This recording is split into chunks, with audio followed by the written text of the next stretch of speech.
So it begins. I just finished the tutorial, and now we'll be entering the world of a brand new player on Magic Arena. Alright, so here we are with a brand new account. Some players have expressed concern over the steep learning curve that seems to exist with this game, and so the purpose of this video is to help a new player just to understand how the game works, um, how to play, what the cards do, and also how to build decks so that they can be successful. Because I can understand the frustration of joining a new game. You're not invested in it, it's still new for you, and then to get destroyed by players who have been playing for a long time. That's an incredibly understandable frustration, and Magic players can speak in jargon, using words and terms that can go right over the head of other players, and that's not what I want to do at all. So in this hopefully brief video, we'll get some cards, and then we'll look at the interface briefly, and then just talk about some decks. So we will dive right in. So the first thing that I want to jump into before we even start is to go to the store. So at the top, we've got a bunch of tabs, and there's this button called Store. We're going to redeem some codes. These codes basically give you free stuff, so who would not want that? So we're going to click on this redeem code, and we're going to type in this code, Play Ravnica. Actually, I can just type it in again, Play Ravnica, and we'll hit OK. All right. So we get 3 packs. Now I'll explain what those are in a moment. We will hit Claim. There was a second code. They gave 25 free cards, which is really good, but it doesn't seem to be working anymore, which is unfortunate. But if you've started your deck before now, you may have used this. So let's go back to the beginning. Alright, so here we are at the front page again. We just entered in the code. One code did not work, but that's okay. Down here at the bottom, we've got missions or quests, challenges, whatever you'd like to say. You're going to get these every single day, and these are essential. The way that these work are front-loaded to help players who can play less. So, meaning the first wins or quests of the day are going to be worth more than later down the road. So, if you can just play a few games each day, you can rack up gold very quickly. So, for example, this one is cast 30 white or blue spells.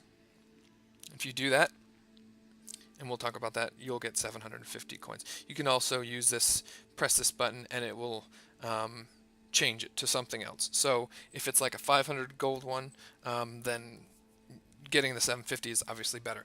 Speaking of gold, that is the currency of the game.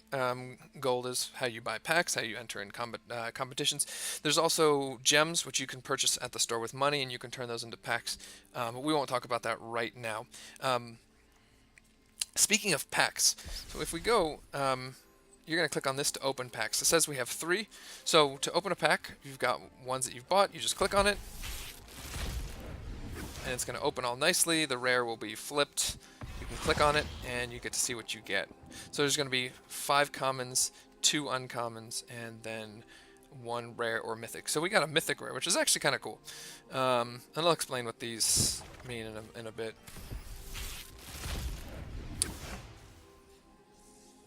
So we've got 5 commons. So we got another red-green card, which is interesting. So these you can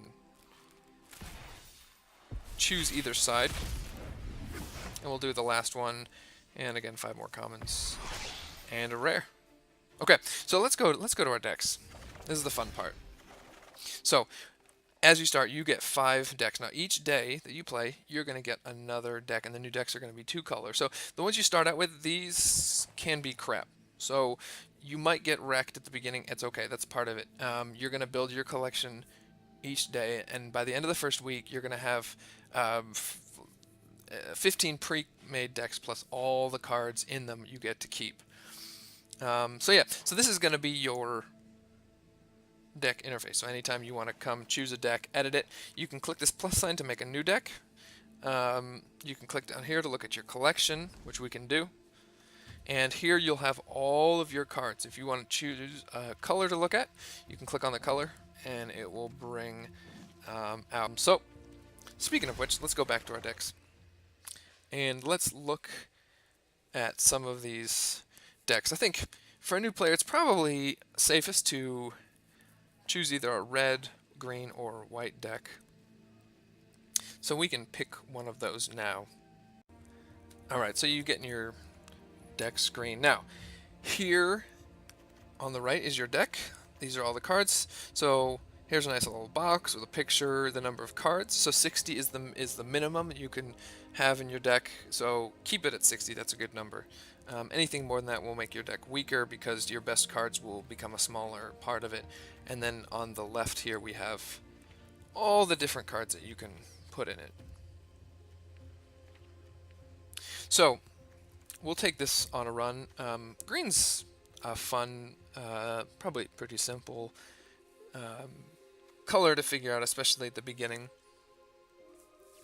But we're going to talk about building decks in particular. And one of the first things that you need to think about when you're building a deck is called the curve. So if you've ever heard of a bell curve in school or in statistics, a bell curve says that in any field, for example, in a classroom, if you have students, some who got F's, some who got A's, you're going to have the students who got, the number of students are going to curve by their grades, meaning the most students are going to be right in the middle. So most students are going to get an average of, say, C. And then you'll have a lot that get B's and D's, and then very few who fail or get A's. Now, obviously, in some schools that doesn't happen, but the idea is that you have a curve like that. And the same thing applies to deck building in Magic. If you look at this, okay, so we have some huge, big monsters like this guy. I guess we can talk about the actual parts of a card. This guy, Galta, girl, I don't know. At the top right, you see 2 green little trees and then a 10.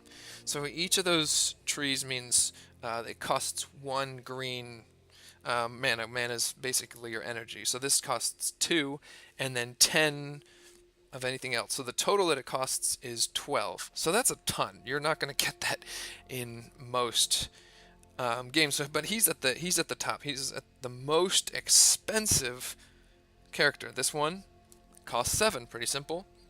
This one you've got 2 green and a 4, which is 6.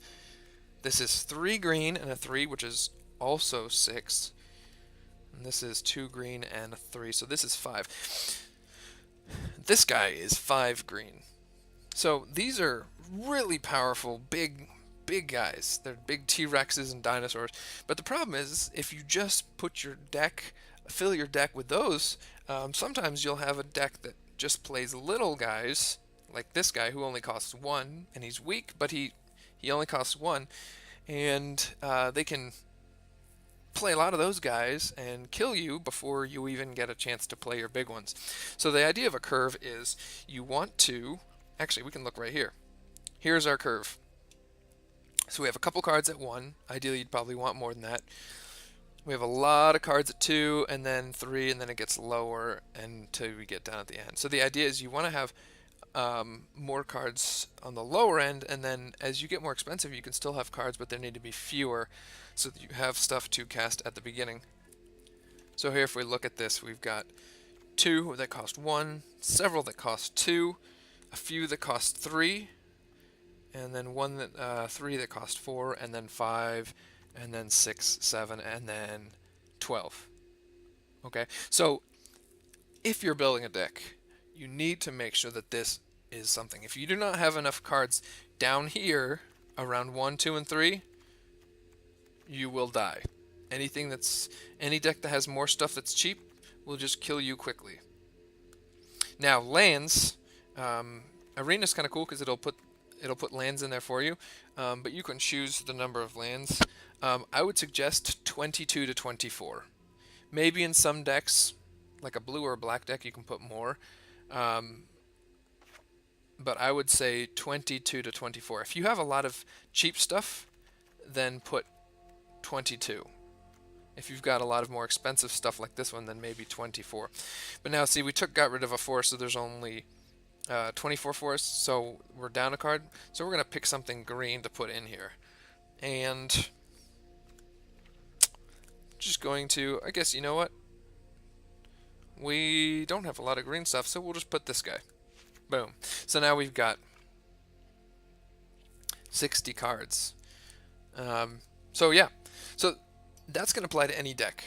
You need to make sure that you have a curve. If you do not have a curve, you're going to get destroyed. The best decks have some 1s, some 2s, some 3s, some fewer 4s, even fewer 5s, and then so on and so forth. You can play big, expensive stuff, but you need less expensive stuff to keep you alive that you can play earlier.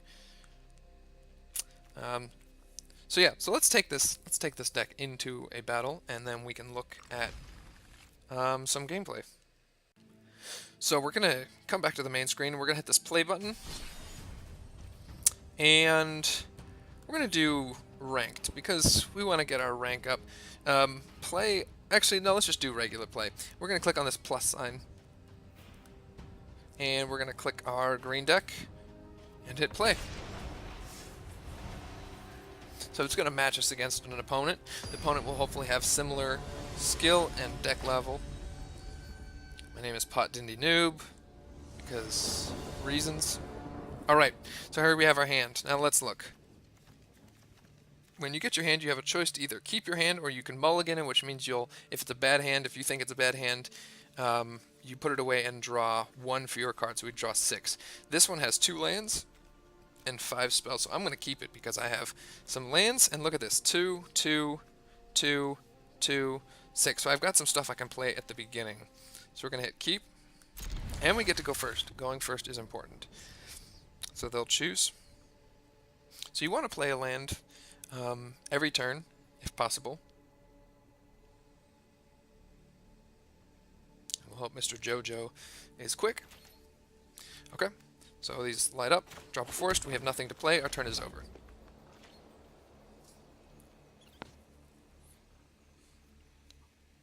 Now cards like this, Plummet, seem strong, but if the opponent doesn't have any flying creatures, then they're a waste. So you don't want to put cards like this in your deck. This is only in there because the starter deck put it in there. Creatures you can only play on your turn.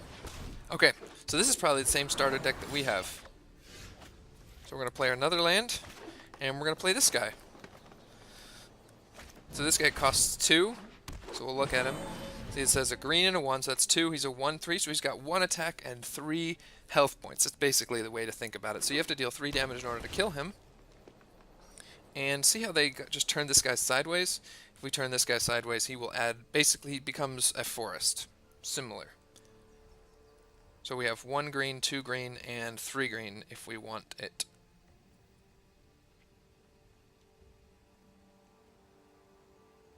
Our opponent probably meant to attack.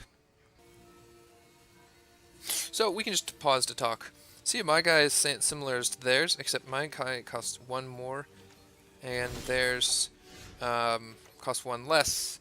The only difference is mine has 3 defense. Alright, so because of this, we didn't draw a land, so we can't play anything that costs 4. We can play something that costs 3. We don't really have that, so we're just going to drop this guy. So he costs 2. So this guy has 3 attack and 2 defense, and our opponent is, I'm not sure if he's still playing.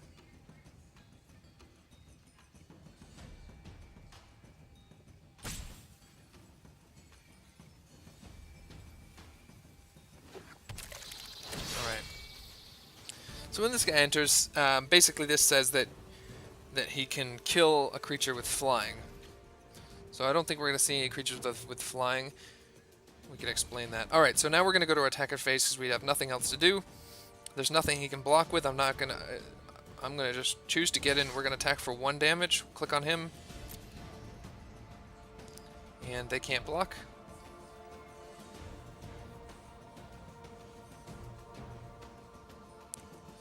This person does not know what they're doing. Okay, this is perfect. Let's pause here for a moment. He just gave this guy +4/+4, which would have been great, but the fact was that the guy was tapped, so he couldn't block. So, let's compare my two characters right here. Okay.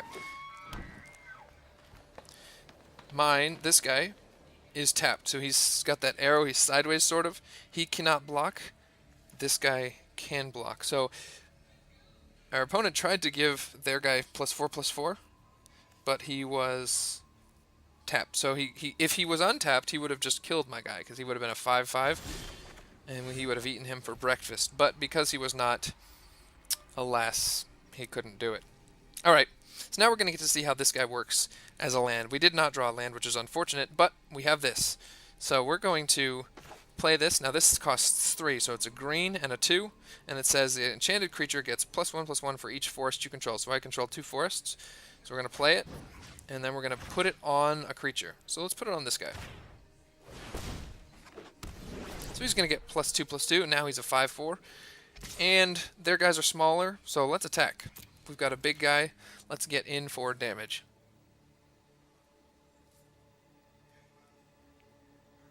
Now, they're at 19. They drew this guy, and when he dies, they're going to get 2 life.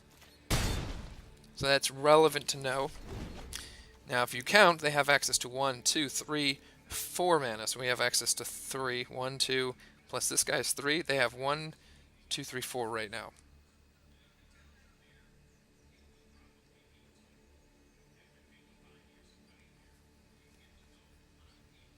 This person's obviously new to Magic, which is okay. That's okay. So he's gonna play that again. So, purpose of saying that this guy's new is that there's a lot of players who are new. So, if you run into players who know what they're doing, don't feel bad. There's a lot out there who are just trying to figure out what they're doing as well. We've all been there, and there's plenty of others in that same spot. Okay, this is a really good, well, I feel bad. So this card that he just played, we actually have one in our hand. You play it, it costs 2. It's a sorcery, so you can only play it on your turn, and a guy that you control deals damage equal to its power. So if I play this, actually I'll show you what this looks like. We're going to play it. We're going to choose a creature that we control. This guy has 6 power. And we're going to choose someone that we don't control. So we're going to choose this guy. So he's going to deal 6 damage to that guy and kill him. So our opponent tried to deal 2 damage to my 5 and didn't accomplish anything. So we will go to attack, phase, and we're just going to attack with both. So their 2/1 can't kill my 1/3 or my 6/5. So we will attack. Hit them for 7.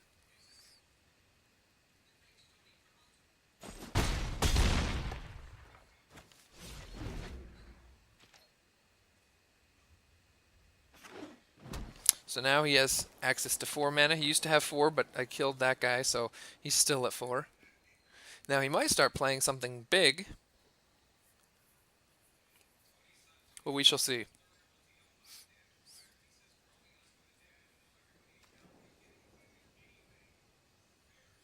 I should have said hello. That's always nice. We can just explain. This card costs 6 and gives +7/+7. This guy costs 4, so green and 3, the top right, and he has 4 attack and 3 defense.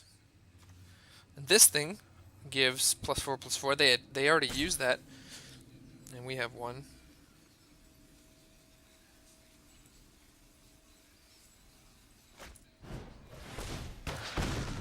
Okay, so see, he tried to deal 2 damage to my guy, and it was basically just wasted.